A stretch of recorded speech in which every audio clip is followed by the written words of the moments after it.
Hello and welcome to Bloomberg Quint. We are live on Facebook and Periscope. The GST Council finished its fourth meeting today, and in announcing the much-awaited rate structure, we are asking, has the Council and the government taken one step ahead but two steps back? To talk about more on this, we have EY's Uday Pimprikar with us. Uday, first up, it's a sigh of relief that finally the rate structure at least is out. I'm going to get your comments later on what do you make of the rate structure, but are you relieved that does this give industry enough time to gear up for the April 2017 rollout? Well, I mean, rate is only one of the variables among several other variables, and an extremely important one. It's an extremely important milestone, the way I see it, from the government's readiness to go ahead and implement GST from the estimated April 1, 2017. Without this particular important variable, their agenda to get this implemented by April 1, 2017 was always going to be a challenging. So now getting a consensus on the rate structure, okay, or at least coming close to a consensus on the categories, on the overall rate to be imposed is a significant step forward. Of course, this is, to my mind, the first step in defining the rates that are going to get imposed. And a lot more needs to be done on this, but this is clearly a step forward. There's no doubt about So we have four important numbers, but it's really not these four. It is much more than that, because we start at 0%. Then there is a slab of 5%, 12%, 18%, 28%. Gold is still undecided, and there are the petroleum products, which are, again, we don't know where they'll fall. But we're going to stick with a 4-tier structure and talk a little bit in more detail about it. I know I'm going to ask you to speculate, but two questions. To your mind, what products will fall in this various slabs, and two, what approach would you like the government to take when they actually come down to categorizing products in these various rate slabs? So even before I start off, I mean, I think one needs to appreciate the overall enormity of the task related to the rate structure, or imposing or deciding on the rate structure. The rate structure that is now in place, okay, has a lot of history to it. It's actually a history of 60 years, if not more. And now we are kind of coming back and trying to now replicate that entire history and categorize these products into this 4 rate structure. So it's not a simple task at all. Okay, the existing rate structures were defined by several variables. One variable was possibly what it impacts the common man. The second was what should be the products and investments to be kind of gone ahead and incentivized. Okay, and that was another variable. Right. The third variable was does it really impact I mean, is it a luxury product? Is it a necessity, and so on and so forth, and several others of them, and not to mention competitive kind of processes in individual states where I mean, certain investments needed to come into the states, and so certain incentives were given, and so on and so forth. So when you have so at this stage, okay, now the next step for the government to go ahead is to start now boxing the existing set of products into these 4-5 rate structures. I mean rates that they have agreed to. To my mind, the foremost thing that governments will be wary of is that what is the impact it will have on the CPI. Right. Right. And also the effective tax rates on these products today.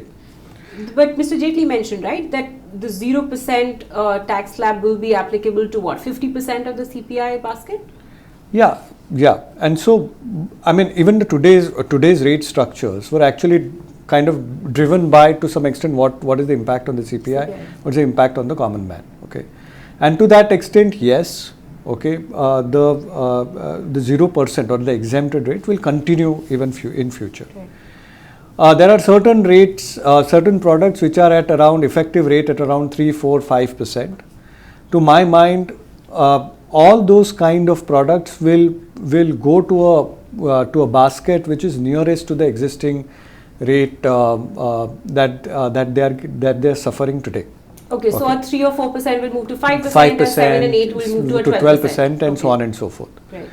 Okay, and to my mind, I think that would be the first go at it, really, when the GST Council now starts deciding on this overall kind of rate structure, and the departure of going from a 3 rate structure or maybe a 4 rate structure, but to a, let's say, 6, 7 slabs. Okay, I mean, while for a purist like most of us academicians are, okay, is maybe not the most kind of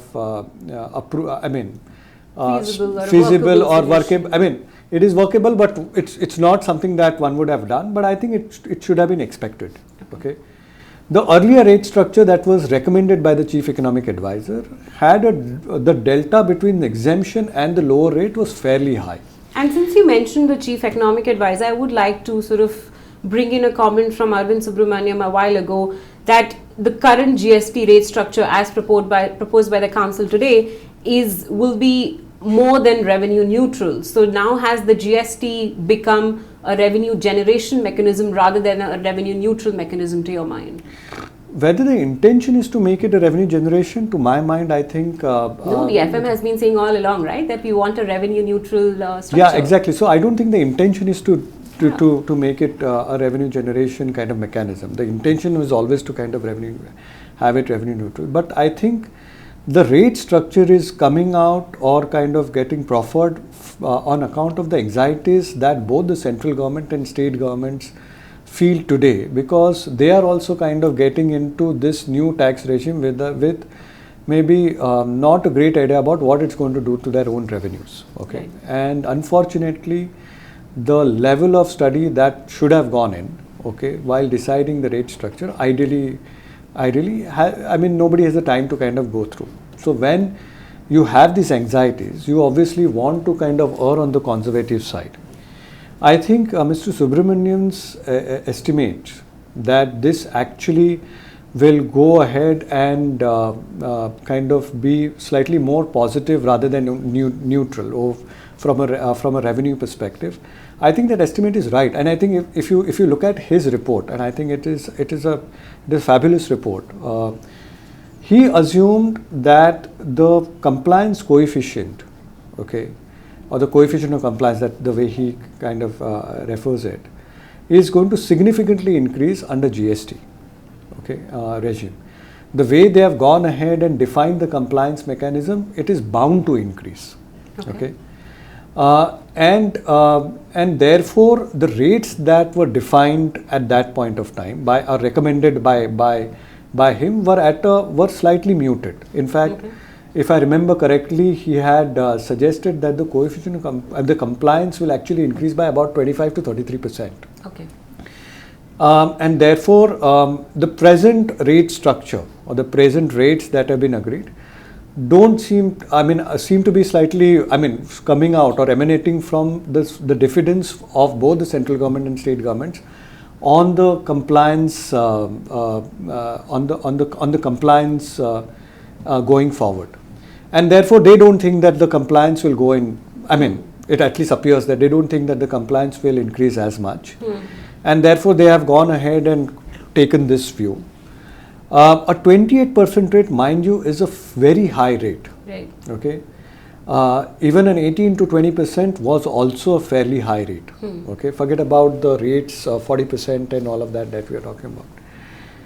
And to have a high rate as 28% has several other issues attached to it. For instance, compliance itself or the compliance activity himself. Okay. Mind you, if you are going to go ahead and collect 28% from at the retail level, The incentive for a person at the retail level to evade tax, okay, is defined at 28%, and that's a fairly high rate to kind of go on ahead on his margin. And that, I think, should be the worry for most people. Okay, and I'll give you an example. Even an 18% was high for that matters, but at 28%, if I'm going to, let's say, if soaps are at 28%, and the margin being made by a retailer, okay, is, let's say, 10%, and I'm just making something up, right? Okay, if he doesn't, if he tries to be below the threshold limit, okay, and doesn't want to kind of go ahead and register and pay tax, or even pays tax on a composition level, his margin actually increases related to the MRP by that much amount. Okay, on the 28% or 2.8% on his margin, he is kind of increasing. Okay. And if it is an organized sale or a sale by an organized player, obviously he will be above the threshold amount, and he will have to kind of go ahead and take on that. This. How does it go ahead and impact the overall market, and distorts, or what kind of distortionary effect that happens for that on that 28%? I think is one would need to see and be sensitive to.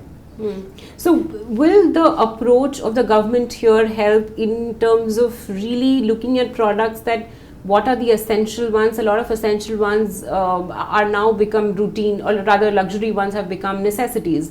So will that application help? Absolutely. I think the government, to my mind, will get extremely tempted to look at the existing tax rates and try to marry it. The second is it's going to be extremely tempted to look at the CPI and the effect on the CPI. Okay, and they wouldn't want to do anything which upsets the overall CPI equation. And so all the necessities, okay, and let's say food and beverages have a weightage of around 50-55% on in the rural kind of basket, 50 to 60% actually. I would be extremely surprised if food and beverages are at the higher rate. Okay. They wouldn't. Okay. Obviously, they would have to be at the lower rate as they are today. Right. Whether that would be 0, whether it would be 5%, whether it would be 12%, again, one would need to see. So broadly, do you want to take a sort of a guesstimate of sorts, what kind of products you're anticipating to be put in these 4 structure baskets? And I mean, it is a lot of speculation, and to my mind, because nobody knows actually. Okay. Just to give a sense that where would the white goods, or where would electronics? So my sense is that so let's go the other way around. Okay. I think luxury goods, and more importantly, goods that come from the organized sector. Right. Okay. The government will get tempted to go ahead and put it at the 28%, because the level of non-compliance or the effect of non-compliance will be far more muted on those. Okay, so you're saying something like white goods may go to... I mean, the government will get tempted to especially if today it is at 26-27%, so then it will kind of put it at 26 to 28%. They will get really tempted. Primarily because given that the organized sector actually does it almost at a wholesale level, the level of compliance would be high, and the risk of non-compliance is that much more muted. True. Okay. If it is a product purely a necessity, clearly, regardless of whether it is organized or not, it has to go, even ideally, in the lower rate or the exempt rate. Right. Education, to my mind, healthcare, to my mind, deserve to go ahead, because these kind of products and taxes on these kind of products are fairly regressive. Right. So obviously the government would want to avoid all of that. Right. Another factor government will start looking at is that the services sector would generally be at the 15 or 18%. Yeah, so that was the other 18%. Question, that for the goods we have this rate structure. Yeah. For services, what do you anticipate? So services, I think I will be extremely surprised that if the services are at any rate higher than 18%. Okay, because again, from a services perspective, one needs to look at how services and the tax rates and tax regime for services has moved. Very, very recently, the tax rates on services was actually as low as 10%. Today itself, it's at 5%, and it will be 18%. So in a span of like maybe 3 years, okay, the tax imposition is actually increased to about 80%. You can't stretch that band too much. Okay, and not even if even if the government wants to, I don't think it can do it overnight. Okay. So I think the services would get to 18%. The intriguing factor one would want to kind of see is that would some services go to a lower rate of 12%? Okay. What would be the abatement kind of percentages, and which kind of services will enjoy that? Would transportation or some kind of infra services get a slightly lower rate, or maybe even telecommunications for that matter is like a necessity now? Would it be a lower rate, and so on and so forth? Those are the aspects that would be I mean, one would need to see where that goes. Okay. What happens to construction activity and so on and so forth. So on the services front, general rate would be 18%. Okay. On the goods front, necessities and perceived necessities which have significant weightage in the CPI will clearly be in 0 or 5%. Understood. And then the organized play would be 18 or 26%. Okay, I get your point. So let me also sort of bring in another angle to this debate, which is that everybody was, very much against the cess, and saying that why in a GST regime you're bringing in cess when the idea was that all the cesses get subsumed under GST. But it is a reality now, as the council has announced today. So what they've said is that 28% plus cess will be applicable to luxury and demerit goods. The FM spelled out some of the areas like luxury cars, pan masala, tobacco. What do you think of the luxury, the relevant services in this sector? Do you think those will also get impacted by the cess, or it's just going to be limited to goods? I would be surprised. Okay. Because today there are the only service which was unfortunately and unfairly treated even worse than a sin service was entertainment. Okay. And you've got an entertainment tax already in place. Right. Okay. I don't think that the government is going to go ahead and increase the tax on entertainment anymore, because an entertainment tax would get applied. Okay. Other services such as maybe gambling and so on and so forth, where you see in other markets which are legitimate kind of services to be provided, maybe speculation, betting, those kind of things, are not really services that one can kind of provide easily out here. And to my mind, there are no services which will go beyond the 18%. Okay. And is there any clarity on, if at all, the council hasn't said anything on it, how the input tax credit will work on these cesses on goods? Again, conceptually, cess is not a GST. So credits vis-a-vis a GST, output GST will not be available. Well, cesses are also not the true GST nature, right? No, all I was saying was that they are not under the GST legislation. Okay. Cess has a separate kind of, would have a separate legislation and would only go to the central government. Right. The reason to impose a cess on demerit goods is because obviously the delta between 28 and 40%, the central government does not want to kind of go ahead and share it upfront. Okay. If they had imposed a GST of 40%, they would obviously need to share it directly with the state government. This would go as a compensation. It's a compensation, or this would go into the consolidated fund and then devolved. Okay, right. So obviously the state governments will get it at some point of time, but this would first go to the central government and use for its own kind of benefit. And it will go to if it is a cess, then it will need to go to a particular account and fund, which can only be used for that particular purposes. So conceptually, it can't be also used for compensation. Right. Okay. Right. So if it's a clean energy, it has to go and get applied purposes. For clean energy purposes. If it is some kind of other thing, then it has to go for that purpose itself. But it will not, at least initially, be shared with the state governments. Okay. And that's why the central government needs that cess to augment its resources and get its finances in place. And they've also said that this will be reviewed every year and have a sunset of 5 years, but I think that sort of gives some certainty to business, at least, because most business will assume that it will stay for 5 years, isn't it? Yeah, most people will not be happy with it, but yeah, you're right. And again, quite frankly, somehow cesses in general at least in India, seem to have a far more longevity than what they are set out to be initially. Okay, so one doesn't know what happens in 5 years. Okay, but if at all the government is suggesting that they are not looking at this as a long term, I think it's a welcome kind of move. Okay, you mentioned in one of your initial answers there that states today, based on what products they want to sort of incentivize, have been tinkering with the rates, right? And so there is an arbitrage of sorts between states.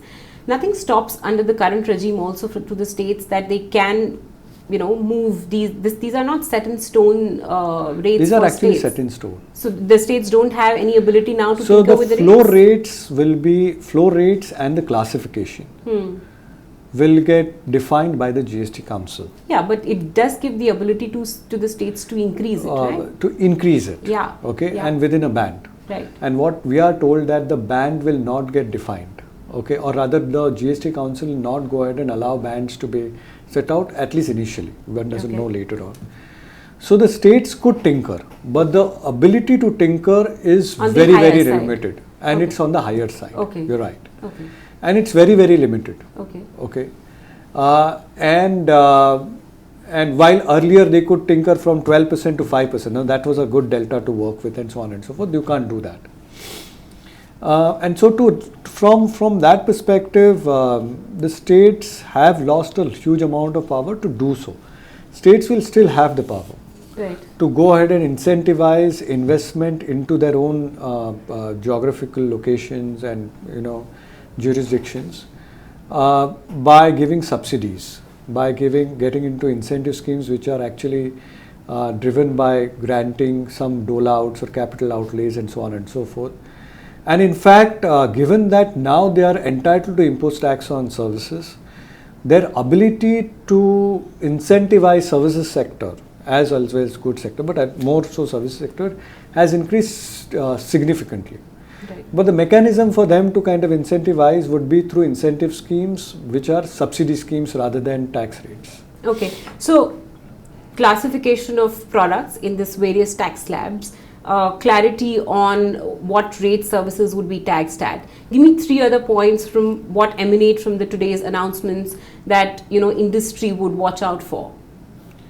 I think today's announcement, one is that I think industry should be happy that most of the other cesses are out, okay, and only defined cesses are in. Industry to some extent should be unhappy because initially at least it was thought that cesses will not be imposed at all and cesses will entirely get subsumed. In a sense, at least it was intended to be subsumed. That's not going to happen, and I think even an expectation that would happen would have been, one would need to be really, really optimistic to kind of have that expectation in the first place. But I think it's still a fairly big step forward to say that most of the existing cesses will not be imposed going forward. Okay. The second thing that the industry should look at, okay, is that even if the cesses are applicable, are they cascading cesses? Okay. The case in point is today's SBC or Swachh Bharat cess. I think it's an unfortunate cess. In a sense, it's a cess for the right cause, but it is a very punitive cess, primarily because of the fact that the effect is massively cascading, right. And these kind of cesses should clearly be avoidable.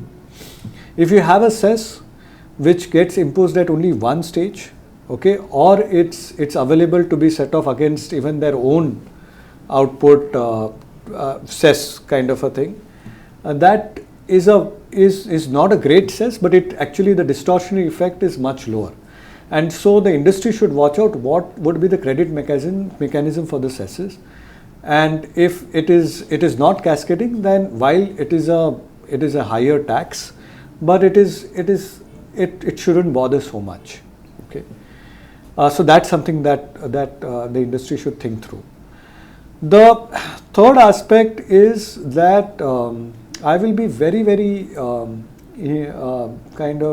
intrigued to figure out what goes into 26 or 28%.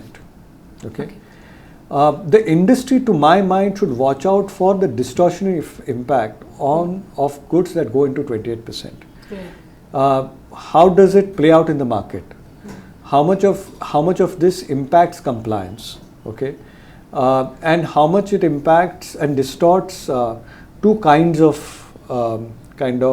suppliers. One, which are in the organized sector and above the threshold limit and below the threshold limit, is something that one needs to really see.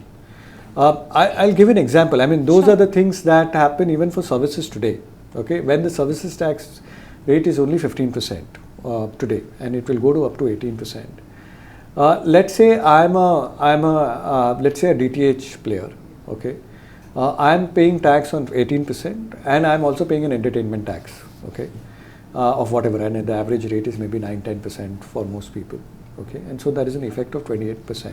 Okay, but a cable operator who gets below the threshold limit and a local cable operator, again, it's not the multi-state MSOs like Hathway or whatever, but purely unorganized players in that will have a very different point of view about declaring the right number of the actual number of subscribers and paying tax, because the delta that we are really talking about is 28%. So you were saying that this 28%, based on what they put in this 28%, will incentivize some people towards non-compliance? It is a high tax rate, and it is a great incentive or a disincentive, to my mind, To comply with... to be entirely compliant. Okay. Especially if you're dealing with products and services which are primarily B2C services. Okay. So I think how that plays out for most products would be, I mean, one would need to really look at it today. Today, the delta was only 12% because excise duty was collected upfront, while the effective tax rate was maybe 27-28% or whatever it is. The delta was 12%, but it was only the VAT or 5% or 12%, only the VAT. Now that's actually doubling or more than doubling. Okay, and to my mind, what happens to the overall market dynamics would be very interesting to see. I think even the policymakers need to kind of go back and have, be sensitive to these factors. Okay, maybe this is the non-compliance that the government had in mind, which is why they have set out a rate structure that they have, which the coefficient, the chief economic advisor said would be high. So maybe the government didn't have the same thought. Uday, thank you very much for joining us on Bloomberg Quint. Tomorrow, the agenda for the council is dual control and cross-empowerment on states. We'll get you the live fine print right here on Bloomberg Quint. Thank you so much for watching.